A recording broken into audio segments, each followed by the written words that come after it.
Well, good morning, church. Thank you for joining us for our daily Devo. Today, we're in Luke chapter 15. And in Luke 15 is one of the most known stories of the whole New Testament. As a matter of fact, I was looking at an article, and the most known story in the New Testament is that of the Good Samaritan. I mean, I'm not talking about known by Christians, but known by general population. So the general population, someone steps in to help someone, their car breaks down or something, and they say, wow, you were a great good Samaritan. They may not even know that comes from the Bible, but they know that story. The second most known story in the Bible is that of the prodigal son. They know that story of the son who rebels and leaves and who's welcomed back lovingly by the father.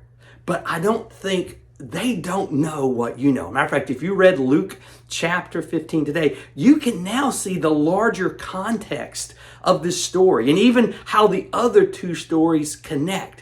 Because remember the setting in Luke chapter 15, Jesus is there, he's teaching, and all of a sudden these tax collectors and these other sinners are drawn around to Jesus and hearing him. These are people who are far from God, who are coming to hear. Some of them are like Matthew, who was a tax collector, who left everything to follow Jesus. I mean, they're hearing about Christ, not so Christ can say, hey, your sin doesn't matter, so they can come and repent and they can change their life. But there's these Pharisees who are seeing this, and they become indignant. They can't believe that Jesus is fellowshipping and that Jesus is even eating with these sinners. And so Jesus tells these three stories. And I think it's important to understand how the three stories connect, because they really set up at the end what I would call the dropping of the hammer that Jesus hopes will convict these Pharisees, because ultimately he wants them to be made right with God also. And remember the story. The first one, there's the lost sheep. And we get the story. The sheep is lost. The shepherd finds the sheep, brings the sheep back. There's rejoicing. There's a lost coin. The woman loses the coin. She looks for it. She finds it. She tells her neighbors, and they all come and rejoice. And then there's a lost son, the son who leaves the father and takes his inheritance ahead and blows it. And then he comes back to the father, and the father sees him. He welcomes him back, and then they rejoice. But in the third story, there's something that's not in the other two. See, in the first two, it's lost, it's found, rejoicing. It's lost, it's found, rejoicing. In the third story, it's lost, it's found, but there is an older brother who steps into the story. One who didn't leave his father, one who stayed faithful to the house, who sees this young pup of a kid coming back and being welcomed back in, and he becomes indignant. He looks, how can you accept him back after all he's done? He even compares, I've got less, just not even had a party for my friends, and you're having a feast for this son of yours.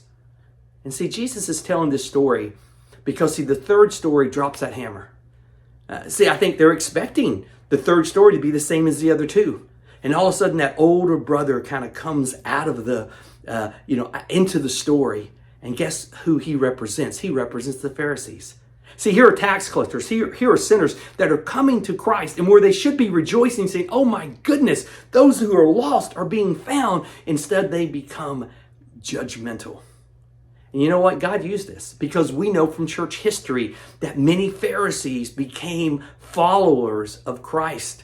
After Pentecost. We know that one of the Pharisees followed Christ because he gave his tomb that Christ could use when he was buried before his resurrection. See, the story was powerful, and Christ was not trying to push them around. He wasn't trying to push them out. He was trying to draw them in so they could see their hypocrisy, and hopefully they could realize their need for a connection to the Father. See, guys, I think it's easy for us sometimes as Christians to become judgmental of a world that acts like people who don't know Jesus. Why are we surprised when sinners sin? Why are we surprised when those who don't know Christ act like those who don't know Christ? And sometimes even when those people come to know Christ, we're looking and we're kind of like, hey, God, I followed you the whole time. I get a little more here, right? I mean, you give me more support. I mean, I'm better off, right? And what we ought to do is just realize when someone is lost and they are found, we ought to rejoice. Just as the other stories say, rejoicing in heaven, rejoicing in the presence of angels, there should be rejoicing when someone who is lost is found. Guys, thank you so much for joining us for our daily DVL. I hope you continue, and I hope you have a blessed day.